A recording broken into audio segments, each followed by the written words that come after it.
Namaskar, everyone. My name is Ekta. I'll be sharing a little bit about myself with you all today. And before I start doing that, I would like to thank the team NEA Techs, which has given me this opportunity to interact with you. They've given me this platform. They have recognized my work and they have seen some potential in it, and that's why I am here sharing my thoughts with you today. So I'll start by telling you about the profession that I've been in.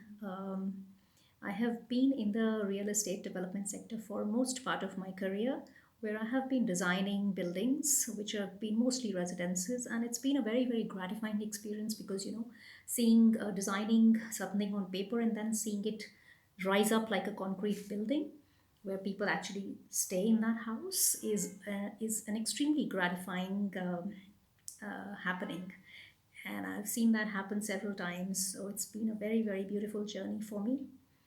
Uh, Prior to that, I started teaching young children how to communicate, how to read, write, speak well in English.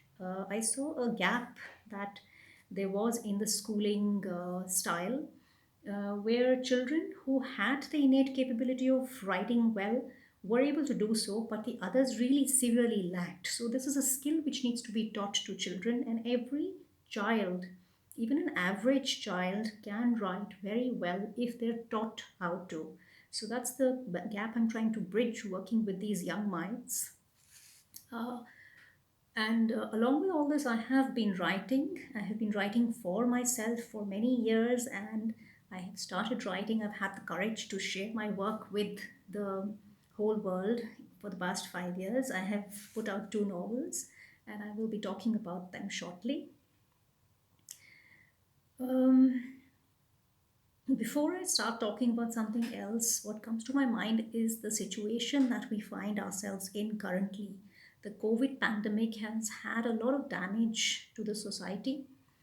I don't think I need to talk about the do's and don'ts. Everybody knows those. The only thing that I want to point out here is that we need to become responsible for ourselves first, and that's the only way that we can become responsible about the others who are around us.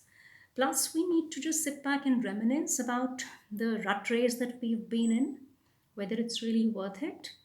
And we need to be a society which is a little more uh, solution oriented than problem oriented. So we need to work on those some aspects. And besides that, the industry has faced a lot of industries are performing dismally, but there are industries which are thriving, and I would say that education, which I consider as my industry currently, is also doing pretty well because we have been able to innovate and we have been able to adapt to how to teach. Except that, where there's the rural background which comes into play, and where there is the weaker section, the economically weaker section which comes into play, which has not been able to cope up with the stress of receiving education online. Other than that, we have been able to perform pretty well. And I hope in times to come, we will be able to address this issue also to some extent. My literary career has been extremely rewarding. For one, I'm not the kind of a person who goes out to a party and captures the stage and really talks and expresses. So my medium of expression is the paper and the pen, and that is where I find myself becoming a channel where I feel thoughts flowing into me, and then I keep writing, and then I put that out for the world to share with the world. So, that I think is my way of connecting and contributing to the society that I'm living in. So, my literary career has been extremely, extremely rewarding because it helps me connect, it helps me uh, share, and it helps me contribute. My uh, recent work, which is this book, Kevalya. This is my current publication. And this book talks about reincarnations. It's a fiction. And it has been written in the backdrop of the last 300 years of India. And it reflects a lot on the society, on the kind of society we have been building and we have been living in. It talks about the British Empire, it talks about the Zamindari system, it talks about the caste system. It has a lot of history, and it also has a lot of travel in it because the protagonist is traveling through the wilderness and through the deserts of India where she's getting bombarded with her past lives. And this is where she understands that whatever it is that she has sown is what she is receiving in the platter of life today, and there is no running away from it. And that she needs to balance that energy with another energy which is equal and opposite. So, and that is the only way of getting out of this rut. Plus, it also tells you that you need to take responsibility for your own actions. You can't really go around blaming others for what you're facing. The consequences, the circumstances which are given to you in this life are of your very own making. This is my second publication. The first publication was Let Go of Me, which was again a spiritual quest, but that was in the current times where it is a love story which gets grounded in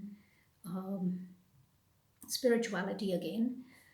This was a book where which I wrote when I was at that point in time where I was trying to discover myself. It was my own spiritual quest also at that time, which was going on within me, where you have the best of everything, where you have, circumstances which are just perfect, which are just brilliant, and still you are looking for something more. And what is that something more? And where will that something more come from? The world does not have anything else to offer to you. So, what is it that you're looking for? So, that is what propelled me to write that book. And currently, I'm dealing with a very, very interesting subject, and that book is about death, which is quite a taboo subject, in our society. We don't really talk about it very comfortably. This is a very unique perspective on death because it talks about death from across the table. And then it also has an element which I have always found very, very intriguing, which is the, the intersection of spirituality with the Vedas, what the Vedas and the scriptures have been saying for many, many millennia, excuse me, is what science is discovering today. And that is the blend that I'm trying to bring out in this book. And that is, and there is an element of spirituality, there's an element of science fiction, there's an element of quantum physics in this book. So all in all, it's an interesting, different and unique kind of a read. And one more little snippet that I will give you is that I'm also working on a children's book, which will also be a very, very unique one. With that, I take leave. Thank you so much for giving me this platform, and thank you so much for letting me share myself with you all.